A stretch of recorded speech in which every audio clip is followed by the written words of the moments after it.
Bonjour, bienvenue pour cette capsule du jour 4. Nous allons voir aujourd'hui comment faire sa revue quotidienne, comment être dans l'action et choisir ses tâches pour la journée. Alors, au programme donc, nous allons voir un outil, la création de checklists pour un seul thème qui est donc planifié chaque journée. On va se trouver donc dans le pilier 2 de la méthode Apotime, la révision périodique. Dit comment faire le check de toutes vos tâches, rendez-vous, sans oublier personne sur le bord de la route. Il y a un point primordial, c'est que si vous voulez aller loin, il faut faire la révision de votre système.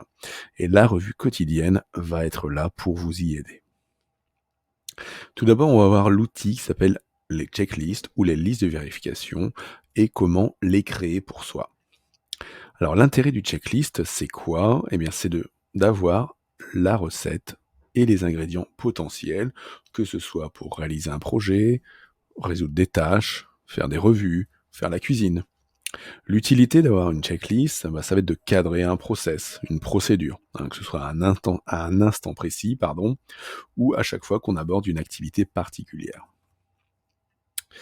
Et c'est Alfred North Whitehead qui disait: «Une civilisation progresse en multipliant le nombre d'opérations importantes que l'on peut accomplir sans avoir à y réfléchir». Et une checklist, c'est ça, hein, c'est une version micro de cette macro-observation, de type: «À la fin de l'année, il faut que je fasse ça, ça, ça, ça, ça. Chaque semaine, il faut ça, ça, ça, ça» et par exemple, pour ma part, avant d'animer une masterclass ou d'enregistrer une vidéo pour vous, dans le cadre de ces capsules vidéo, il faut que je prépare mon PowerPoint, il faut que je prépare, mon enregistrement, il faut que je vérifie le son, il faut que je vérifie le micro et cetera. Voilà. Toutes ces étapes importantes, hein, il faut au début ça peut être très compliqué, mais de se les mettre sous forme de checklist va vous permettre de libérer votre esprit. Bien souvent, hein, on part de la nouveauté jusqu'à la maîtrise et mettre en place des checklists va être inversement proportionnel à notre familiarité avec le sujet. Hein, la première fois qu'on change une roue, on ne sait pas comment faire, on prend le bouquin, dans sa voiture et puis il y a les étapes et on les suit. La première fois qu'on fait, un gâteau, on prend un bouquin de cuisine, on prend la recette et voilà. C'est ça une checklist, hein. C'est comment quelque chose que je ne maîtrise pas, je l'appréhende et je le mets en place. Il y a 2 exceptions, hein, sur des choses qu'on peut maîtriser, mais sur lesquelles on peut encore avoir besoin, de checklist. Ça va être des process qui vont être très complexes ou des process récurrents. Par exemple, faire une grosse transaction financière, hein, quand on est, banquier, ou même pour soi, hein, quand on a un gros virement à faire. Bah, peut-être que d'avoir une checklist, hein, au lieu de faire ça vite fait et de cliquer sur le bouton et de se dire: «Flûte, est-ce que j'ai envoyé, au bon interlocuteur? Est-ce que j'ai mis le bon montant ou autre?» Non. Voilà, donc il y a peut-être des choses comme ça. Rentrer dans une villa en vacances, hein, tout le monde, a une maison, tout le monde, part en vacances, prendre une villa, c'est pas forcément récurrent ou peut-être qu'on est habitué à le faire tous les ans. Mais en tout cas, c'est complexe, hein, où se trouve le compteur électricité, le compteur d'eau, est-ce qu'il faut faire l'état des lieux, où est-ce se trouve ceci, et cetera. Donc d'avoir une checklist pour, gérer ce process va vous aider. Mettre à jour un logiciel, enlever un virus, voilà, ça il y a plein d'applications pour les checklists. L'intérêt de la checklist, c'est d'arrêter de se dire: «Qu'est-ce qu'on fait maintenant?» Hein, c'est d'être, du coup, lié par un listing, une étape qui va vous simplifier la vie. Les checklists, l'intérêt, hein, ça va être d'utiliser, bah, du coup, un cerveau externe, hein et donc de déposer nos checklists dans un cerveau externe va vous permettre, bah, le travail en mode robot. Quand il y a que le listing, ou la liste, la procédure à suivre, bah, plus c'est simple, hein et plus on est efficace. Ça va vous permettre également de cadrer l'effort et les moyens, hein, dans une, recette de cuisine, hein, il y a la liste des ingrédients, c'est ce que je dis après, hein, aborder de manière sereine des situations variées. Bah, d'avoir le listing des ingrédients à faire, que ce soit pour faire une liste de courses pour une recette ou au boulot sur certains items, bah, va vous permettre de cadrer l'effort et les moyens. Autre petit exemple, hein, lire une recette de cuisine va améliorer votre concentration et votre productivité. hein. Vous n'allez pas vous éparpiller, si vous n'avez pas la recette, vous n'allez pas vous dire: «Bah, tiens, qu'est-ce qu'il faut que je mette? Est-ce que c'est le bon moment?» Non, vous avez la recette, vous avez la checklist, vous appliquez. Dernière chose, hein, déposer cette checklist dans un serveur externe va surtout aussi permettre de rester concentré jusqu'à ce que l'activité soit assimilée. Par exemple, prendre un nouveau poste, hein, on a pas mal de choses, hein, par exemple, si on prend un poste de manager, il faut toutes les semaines vérifier les pointages, il faut tous les mois faire la clôture de compte, et cetera, faire les plannings. Bah, au début, on sait pas le faire, bah, peut-être que de se coucher sur le papier chaque checklist, chaque process, bah, va vous permettre de rester aussi concentré jusqu'à ce que vous maîtrisiez l'activité. Autre point, hein, alors je vous ai montré hier, comment on gère ces tâches par contexte. Et bien, d'avoir l'arborescence, hein, le PDF que je vous ai fourni avec, qu'est-ce qui rentre? Est-ce que j'ai quelque chose à faire? Oui, non. Poubelle, à incuber, un jour peut-être. Voilà, ça c'est des choses où, bah, voilà, vous avez cette checklist, vous ne maîtrisez pas encore le process, en l'ayant avec vous, ça vous simplifie la vie. Le bénéfice des checklists, bah, passer moins d'énergie mentale à réfléchir à la méthode, et du coup d'en avoir plus pour être dans l'action. Ça permet bien sûr d'avoir moins d'erreurs, hein, puisqu'on va suivre un process qu'on a établi et qui fonctionne, moins d'oubli, et puis à terme une plus grande maîtrise progressive, de chaque sujet, et puis, bah, une plus grande sérénité et surtout diminuer la pression mentale. Et ça, c'est très important parce que si votre pression mentale diminue, vous avez plus d'énergie, plus d'attention pour travailler. Alors en petit exercice, hein, vous pouvez mettre en pause, pour le réaliser. Vous prenez une feuille et vous dites: «Bah tiens, on va partir en voyage en voiture. Qu'est-ce que je peux préparer comme checklist?» Voilà, on part en voyage en voiture, allez pour le week-end, 2 jours, de l'autre côté de la France, qu'est-ce qu'il faut faire? Voilà, donc je vous laisse préparer la checklist avant qu'on se revoie tout de suite. Voilà. Maintenant, on va voir 3 façons de se constituer une checklist. La première, et c'est sûrement ce que vous avez fait dans cet exercice, c'est l'aspect séquentiel. C'est de prendre une feuille, d'écrire le titre, hein, qui peut être le titre de la checklist, et d'écrire, bah, tâche 1, faire ça. Tâche 2, faire ça. Tâche 3, faire ça, etc. Voilà. D'avoir un process textuel, comme on peut le voir dans n'importe quel bouquin de cuisine, par exemple. Deuxième façon de se constituer une checklist, hein, ça va être, bah, une carte mentale, hein, une mind map. Donc, par exemple là, la carte mentale de comment faire des carottes râpées, bah, il faut acheter des carottes, les laver, les éplucher, les râper, les assaisonner et les déguster. Voilà, donc une autre façon visuelle, hein, sur lequel après on peut aller rajouter des branches, pour se constituer sa checklist. Autre façon de faire, bah, l'arbre de décision, hein, je vous en parlais juste avant, hein, gérer ses tâches et ses tâches par contexte. Avec un arbre de décision, hein, quelque chose de séquentiel avec des étapes, oui, non, va vous permettre, bah, d'avoir une checklist sous forme graphique également. Donc en synthèse, hein, donc se constituer des checklists, c'est un process dans lequel on va dire, bah, quelles sont les étapes, quels sont les résultats et quels sont les moyens à mettre en œuvre pour réaliser telle action ou tel type de tâche ou tel projet. Ça va véritablement vous simplifier la réflexion et le passage à l'action. On va passer maintenant à la deuxième partie, de cette capsule vidéo. On va donc maintenant parler de la revue quotidienne. Comment savoir aujourd'hui ce que je dois faire, comment prioriser. L'intérêt de la revue quotidienne, c'est de contrer la loi de Mackenzie, une des lois du temps, qui dit que l'action sans planification est la cause de tout échec. Autrement dit, planifier le travail quotidiennement va vous permettre de gagner du temps et d'atteindre vos objectifs. Parce que bien souvent, une minute de préparation va vous faire gagner jusqu'à 10 minutes d'exécution. Et ça, dans n'importe quel travail, vous allez pouvoir le voir. Préparer en amont, même un temps léger, hein, une revue quotidienne, ça va être 5 à 10 minutes maxi. Ça va vous faire gagner 50 minutes, voire jusqu'à 2 heures par jour, parce que vous allez savoir quoi faire. Il y a 3 étapes dans une revue quotidienne que vous pouvez faire en une fois ou en 2 fois. C'est pour ça que vous avez un trait pointillé entre les 2, parce que la première étape, l'une des étapes, c'est capitaliser le travail de la veille, donc de faire le bilan de la journée écoulée.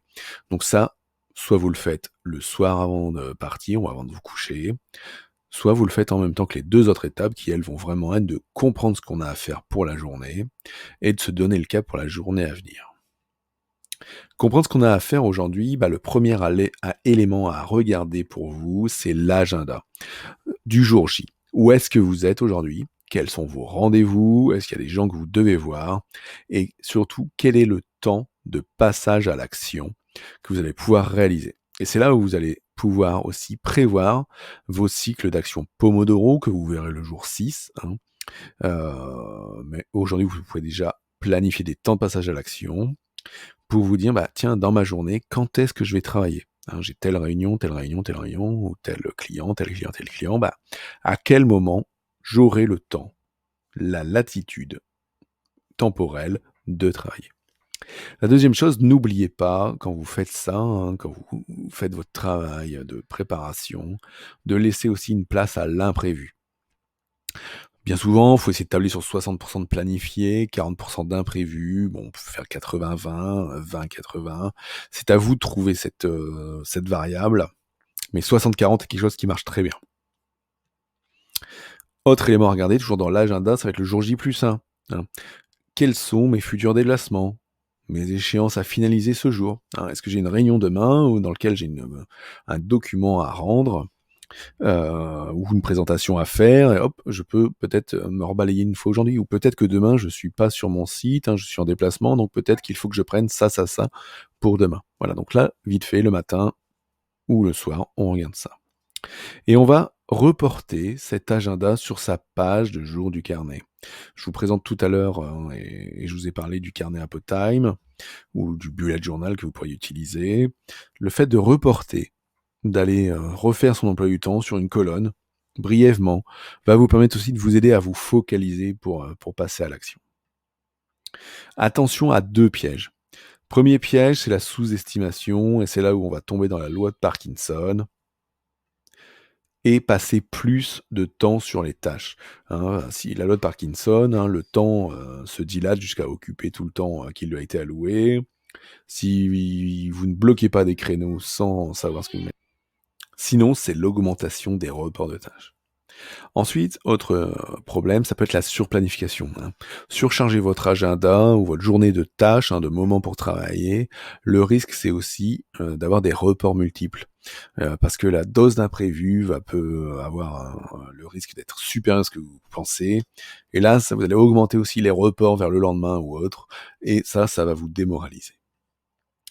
Le deuxième élément à regarder, le matin, une fois qu'on a checké son agenda, ça va être vos listes de tâches par contexte.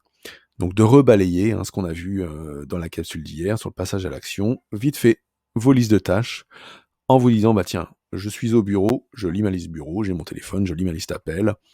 Qu'est-ce que je peux faire aujourd'hui? Qu'est-ce que je peux réaliser en priori? Qu'est-ce que qui sera prioritaire aujourd'hui?» Ensuite, de là, ça permettra aussi peut-être d'identifier le travail qui est délégable, hein. Peut-être qu'il y a une tâche que vous allez pouvoir confier à quelqu'un, votre conjoint, votre collègue, votre chef, que vous pouvez donner à ce moment-là. Et ensuite, surtout, ça va être aussi à ce moment-là, vous allez identifier le travail qui concourt à vos objectifs, hein, ce qu'on a vu lundi et mardi, enfin au premier jour et le deuxième jour, hein, selon quand vous avez démarré cette masterclass, cette capsule. Voilà, d'identifier aussi pour pouvoir s'ajouter chaque jour des tâches du travail qui concourent à ce qui est important pour vous. Troisième élément à regarder, ça va être vos checklists et vos listes d'objectifs. Pourquoi? Parce que la préparation logistique pour chaque journée va être importante, hein. Quelles vont être les ressources pour passer à l'action? Et puis, suis-je équilibré dans mes rôles, dans ma vision, dans mes objectifs? Et ça, c'est concourir chaque jour à votre épanouissement. Autre étape, donc capitaliser le travail de la veille, hein, donc réaliser le bilan. C'est en fin de journée, hein, ou le matin, en se disant: «Hier, qu'est-ce qui s'est passé? Quel est le bilan de cette journée? Qu'est-ce qui a bien marché? Qu'est-ce qui n'a pas marché? Quel bilan des activités réalisées? Quelle interruption j'ai pu avoir et du coup, qu'est-ce qui est à finir ou pas?» Hein, et quelle tâche non réalisée ce jour, hein, ou le jour dernier est à reporter ou est à annuler parce qu'elle n'a plus lieu d'être. Je vais vous présenter maintenant un modèle de double page quotidienne que moi j'utilise et que je ne peux que vous conseiller puisqu'elle fonctionne, qui est donc sur une double page en 4 colonnes. Vous allez donc avoir cette partie complètement à gauche, report de l'agenda, hein, cette chose que je vous parlais tout à l'heure. Donc, ce carnet, il est en 4 colonnes, une partie agenda, la partie tâche, ensuite le non planifié engagement à venir, dont on parlera dans la capsule 6, et l'aspect journal. Donc dans l'agenda, c'est ça, c'est au-delà de mon agenda électronique, je reporte sur le papier ce que j'ai à faire. Pourquoi ? Parce que là, ça me permet de me focaliser dans l'action et de pouvoir visuellement, tout en ayant tout le temps à portée de main, l'agenda pour ma journée, d'avoir donc ma feuille de route aussi avec ça. Ensuite, j'ai ma colonne tâche. Dans la colonne tâche, je mets quoi ? Je mets ce que je suis allé chercher dans chacun de mes contextes, des choses qui étaient prioritaires de ce que je veux réaliser aujourd'hui. Ensuite, le non planifié engagement à venir, on en parlera donc le jour 6, hein, c'est pour gérer nos interruptions quand on est en train de travailler. Et puis l'aspect journal, c'est là où vous allez pouvoir faire le journaling, hein, d'aller mettre les éléments du bilan de la veille, mais aussi tout ce qui a pu se passer au fil de l'eau dans la journée, parce que ça vous permettra aussi de voir un peu le suivi de l'action. Pourquoi ? Parce que d'aller mettre au fil de l'eau ce qui a pu se passer dans la journée, à la fin de la journée, quand on se dit « j'ai fait que 2 tâches, mais tiens, ah oui, j'ai vu Jérôme, j'ai fait ci, j'ai fait ça, j'ai vu ça qui n'était pas prévu », on va se dire « ah oui, non, finalement, j'ai pas fait tout ce que je voulais faire, mais j'ai quand même bien bossé, quoi ». Et ça, pareil, pour la motivation, c'est super important. Un modèle de checklist journalière que je vous propose. Alors, ça, c'est par exemple le modèle de ma checklist telle que moi je l'utilise, donc que j'ai faite sous forme de mind map. Voilà, donc mon rituel matin, quand j'arrive au bureau, c'est quoi ? C'est de regarder les événements de la veille, hein. Vous savez, je suis chef d'agence d'une entreprise d'électricité, et donc je regarde 2 choses, hein, le compte-rendu de mes équipes d'astreinte et le compte-rendu de mon service conduite. Parce que ça peut changer des choses dans ma journée du jour J. Ensuite, je me suis fait dans ma checklist l'agenda avec le jour J. Est-ce que j'ai des rendez-vous ? Est-ce que j'ai des réunions ? Et du coup, quand j'ai des réunions, est-ce que j'ai des présentations à faire ? Est-ce qu'il y a des ordres du jour, hein, pour aller y jeter un œil vite fait ? Le jour J+1, hein, est-ce que demain je serai en déplacement sur un autre site ou est-ce que j'ai des échéances à faire ? Ensuite, mon listing de tâches. Ensuite, ça c'est quelque chose que vous pouvez mettre si vous êtes par exemple manager dans un service commercial ou dans un service qui réalise des activités. C'est voilà, chaque matin dans mon rituel quotidien, qu'est-ce qui s'est passé la veille ou dans la semaine précédente dans les indicateurs de performance. Comment est l'activité de mon équipe. Ensuite, priorité aux priorités, hein, dans mon listing de tâches et par rapport aux événements de la veille, par rapport aux indicateurs, quels sont les 3 ou 5 tâches prioritaires à réaliser aujourd'hui. Ensuite, une fois que vous avez fait tout ça, vous avez une bonne vision de votre journée.